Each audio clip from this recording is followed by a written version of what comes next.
ज्यांच्या शुभहस्ते स्मारक अनावरण सोहळा संपन्न झाला ते महाराष्ट्र राज्याचे ग्रामविकास तथा पंचायत राज मंत्री, सोलापूर जिल्ह्याचे कर्तव्यदक्ष पालकमंत्री सन्माननीय नामदार जयकुमारजी गोरे साहेब यांना विनंती आहे की त्यांनी आपले विचार प्रकट करावे। आज बलवडी गावाच्या आणि आपल्या सगळ्यांच्या दृष्टीनं अभिमानाचा असा दिवस आहे की ज्या दिवशी आपल्या गावचे थोर हुतात्मा महादेव आनंद शिंदे हे देशाचं रक्षण करत असताना वीरमरण त्यांना आलं।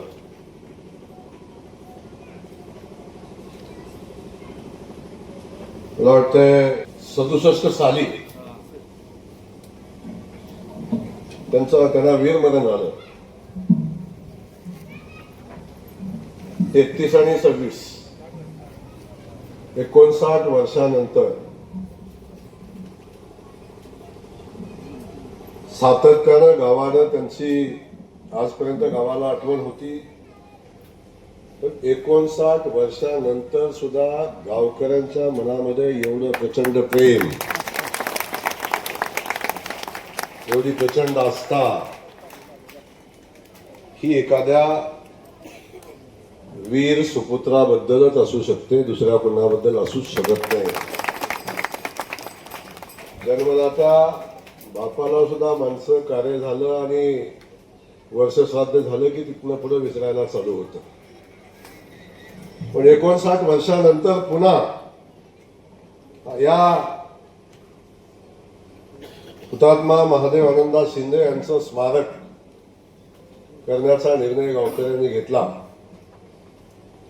खऱ्या अर्थानं दीपक आबा सगळ्यात पहिल्यांदा कोणाला धन्यवाद द्यायला पाहिजे ते हे गावकऱ्यांना द्यायला पाहिजे, या स्मारक समितीला द्यायला पाहिजे। आणि आज अख्खं गाव जमलंय। कदाचित एखादा राजकीय कार्यक्रम असता तर ह्याची 2-4 इकडे तिकडे झाली असती, पण आज सगळं गाव जमलंय। सगळ्यांनी गावकऱ्यांनी एकत्र येऊन या थोर हुतात्म्याचा सन्मान करण्याचं काम या ठिकाणी केलंय। पण आबा, मी गावकऱ्यांना तुम्हाला मनापासून धन्यवाद देईन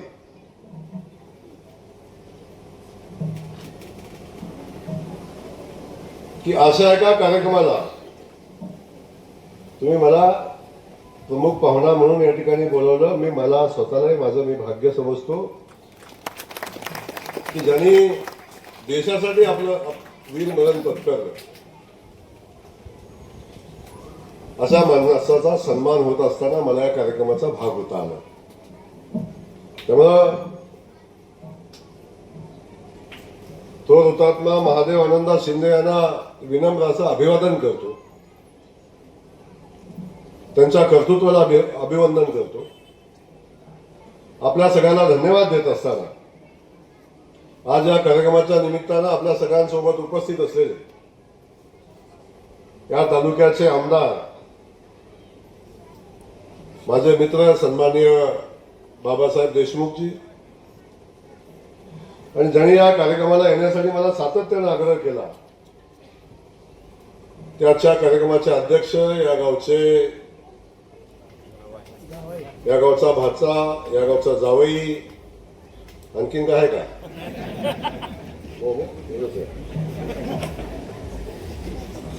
या दोन्ही गोष्टी आहेत, पण या कुटुंबासोबत खूप चांगलं नातं असणार सन्माननीय दीपक आबा, आणि ज्यांचं नाव या ठिकाणी घेतलं पाहिजे खऱ्या अर्थानं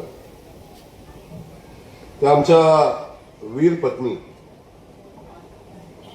एकदा विचार करा, वयाच्या 25व्या वर्षी जेव्हा आपल्या कपाळाचं कुंकू पुसलं जातं तेव्हा त्यावेळी त्या भगिनीवर, आजच्या मातेवर काय कशा पद्धतीचं संकट आलं असेल, तो त्या संकटाला सामना करत माझ्या पतीला वीरमरण आले ही भावना मनामध्ये ठेवून आपल्या कुटुंबातल्या आपल्या मुलांना वाढवण्याचं, कुटुंब पुढे घेऊन जाण्याचं काम त्या वीर पत्नीनं केलं. आणि आज मला वाटते 60 वर्षानंतर त्या वीर पत्नीचा पुन्हा सन्मान होतोय, त्या हुतात्म्याचा पुन्हा सन्मान होतोय. अशा आमच्या पद्मिनीताई शिंदे, खास करून आजच्या कार्यक्रमाच्या निमित्तानं उपस्थित असलेले या तालुक्याचे सुपुत्र आणि जिल्ह्याचे आमचे शिक्षण सभापती सन्माननीय चेतनसिंह केदार, आमचे मित्र आणि भारतीय जनता पक्षाचे नेते सन्माननीय बाळासाहेब एरंडे, पंचायत समितीच्या सभापती पूनमताई इंगोले, जिल्हा परिषद सदस्य शोभाताई खटकाळे, माजी नगराध्यक्ष मारुती बनकर, सचिनजी देशमुख, बाळासाहेबजी काटकर, संभाजी आलदर, उल्हासजी धायगुडे, तानाजी काका पाटील, खंडू सातपुते, विजय शिंदे, आणि ज्यांनी या देशासाठी, देशाच्या सीमा रक्षणासाठी आपलं आयुष्य घालवले, असे सगळे माझी सैनिक बांधव, त्यांना एकदा जोरदार टाळ्या वाजवून त्यांचाही आपण या ठिकाणी सन्मान करूया.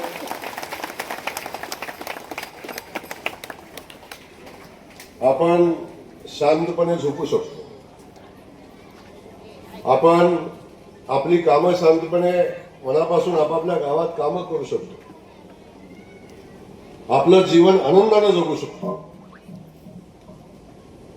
हा देश सुरक्षित देश आहे अशा पद्धतीची भावना ज्यांच्यामध्ये निर्माण होते, ते खऱ्या अर्थानं सीमेचं रक्षण करणारा, आपल्या देशाचं रक्षण करणारा हा सैनिक देशाच्या दृष्टीने सगळ्यात महत्वाचा घटक असतो. आणि तो घटक, मला याचा अभिमान आहे की सेवा संपली तरी देशप्रेम संपत नाही, नोकरी संपली म्हणून माझं काम संपलं असं कधीच म्हणत नाही. त्या सेवेत येतो पुन्हा इथं सामाजिक सेवेत लागतो. आज सुद्धा छातीवरची मेडल गर्वानं अभिमानानं तो छातीवर लावतो आणि मी या देशाचा सैनिक आहे याचा अभिमान सातत्याने ज्याला असतो तो आमचा माझी सैनिक आहे. तोही या ठिकाणी उपस्थित आहे. त्या सगळ्या माजी सैनिकांचं मनापासून कौतुक. आज सगळ्यात पहिली या दिवसाची मागणी माझ्याकडे काय आली असेल, त्या माजी सैनिकांसाठी भवन बांधावं त्या गावामध्ये, अशा पद्धतीची मागणी आली. 30 लाख रुपयाची रक्कम मनाला मागितली. 30 लाखात होणार नाही आला,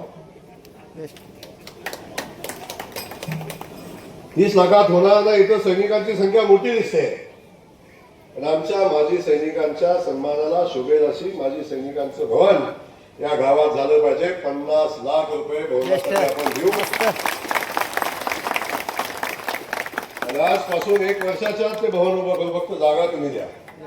50 लाख रुपये द्यायची जबाबदारी माझी आहे. आणि खऱ्या अर्थानं महादेव आनंददास शिंदे यांच्या स्मारकाच्या अनावरण प्रसंगी माजी सैनिकांसाठी ही भेट आहे. तो माजी सैनिक भवन आहे आपण पण मला आज या ठिकाणी महादेव शिंदेचं सन्मान गावकऱ्यांनी केला याच्याबद्दल गावकऱ्यांचा मनापासून कौतुक करायचं. कारण हे स्मारक समिती असेल त्याच्या पाठी. मगाशी कोणतरी सांगितलं मला, एक आमचा सैनिक आहे त्यांनी पुतळा पण दिला रायगोडे पाटला. आणि मगाशी त्यांचे पुत्र मगाशी बोलायला उभे राहिले तेव्हा सुद्धा सांगितलं की घरभरून ते मला या गावाने दिलं आणि आम्हाला मोठं करण्यामध्ये या गावाचंही खूप मोठं योगदान आहे. आईचं असेल, मातेचं असेल, मामाचं असेलच असेल, परंतु गावकऱ्यांचंही मोठं योगदान आहे हे त्यांनी अभिमानाने सांगितलं. त्यामुळं आपण सगळेजण पाहत माझी आपलं सैनिक म्हणून काम करत असताना सीमेवर, बरोबर की नाही, इथं चोर येणार म्हणलं तर 8-8 दिवस झोप लागत नाही घरात. त्या दारात येतोय का त्या दारात येतोय, कुठनं येतोय, कसा येतोय. त्या बिचाऱ्याला सैनिकाला कधीच माहित नाही कुठली गोळी कुठे येते, कधी कुठनं हल्ला होईल. कधी आपला जीव जाईल कधी त्याला माहिती नाही, तरी सुद्धा देशाच्या रक्षणासाठी छाती काढून सातत्यानं सीमेवर उभा असणारा सैनिक, ऊन वारा पाऊस थंडी अशाचाही विचार न करणार.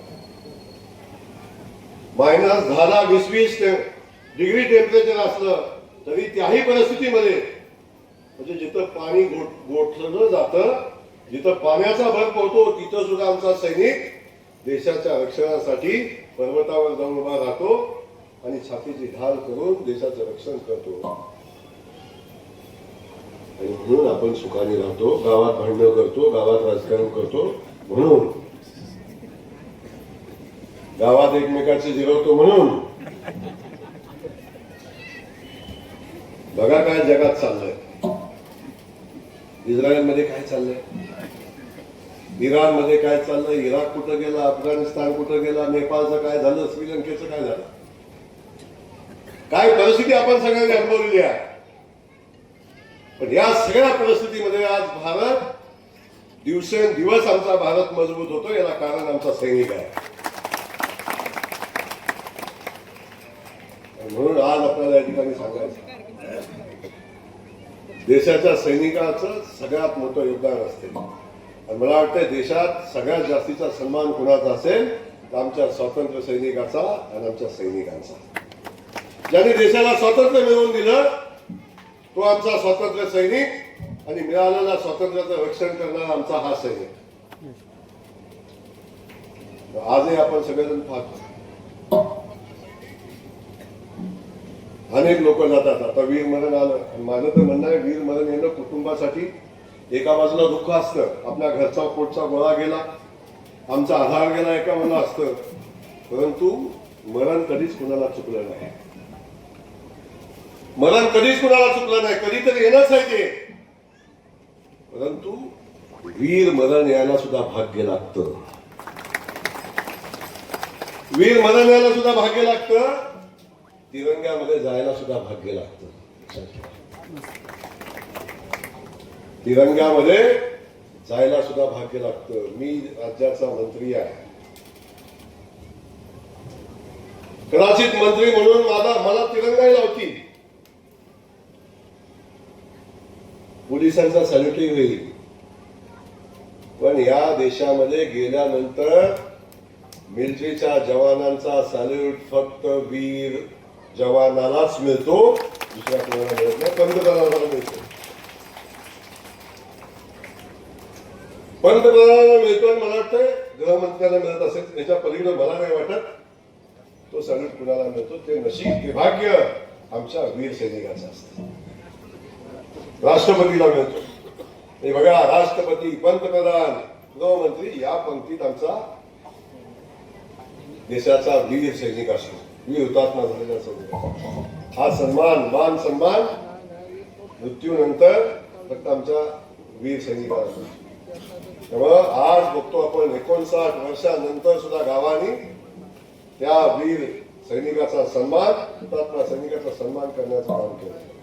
म्हणून आबा आपल्याला या ठिकाणी गावात एवढं स्मारक उभं केलं, गाव एकत्र आलं आणि खूप चांगला उपक्रम या ठिकाणी आपण सगळ्यांनी केलेला आहे.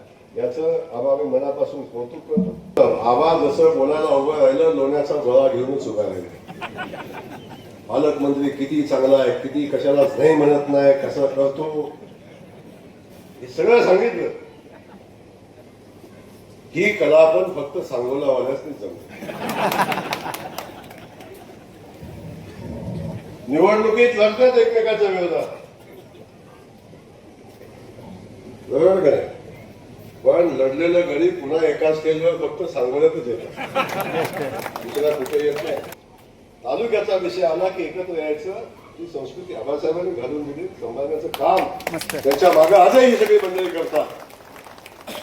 याचा खऱ्या अर्थानं कौतुक केलं पाहिजे. ठीक आहे, अनेकदा खाली बसलं कधी म्हणतात ह्याच्या आईला आम्ही डोके फोडले नाही एकत्र येतं, पण ठीक आहे, राजकारणात डोकं फोडणं वेगळा विषय आहे. परंतु जेव्हा तालुक्याचा मातीचा विषय येतो तेव्हा मात्र आपण सगळ्यांनी एक आलं पाहिजे, आपण एकत्र राहिलं पाहिजे, भूमिका घेता. म्हणून सांगोल्याच्या विकासासाठी आपण काय बऱ्याच गोष्टी मागितल्या, मान, खटाव, सांगोला, आटपाडी, कवटेमंका, जत, हे आपला दुष्काळी भाग आहे.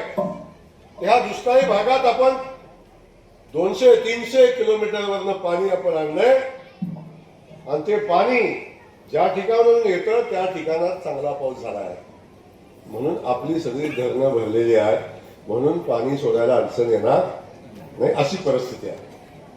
त्यामुळं पाऊस अजून पडतोय, पण पडत्या पावसात तातडीनं आपल्यातली सगळी भांडी भरून घेतली पाहिजे, धरणं भरून घेतली पाहिजे, आपलं तलाव बंधारे भरून घेतले पाहिजे. अशा पद्धतीच्या सूचना राज्याचे मुख्यमंत्री आदरणीय देवेंद्र फडणवीस साहेबांनी दिलेल्या आहेत. त्यामुळे काळजी करू नका. कोरडा नदीचा कोरडं पण घालून टाकून पाणी सोडू.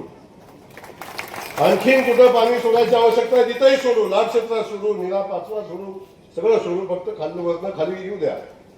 पण तुमची वाढ संपल्याशिवाय वाढप्याला थांबू देणार नाही एवढीच काळजी माझी घेईन, एवढंच या ठिकाणी सांगतो. आज आपण बघितलं माननीय मुख्यमंत्री महोदयांनी 5 वर्ष वीज मोफत देण्याचा निर्णय घेतला आहे आणि आबा 5 वर्ष मोफत पुढे आकडा 0 याचा आणि थकबाकीचा आकडा 10,000 याचा, पुन्हा 15,000 याचा.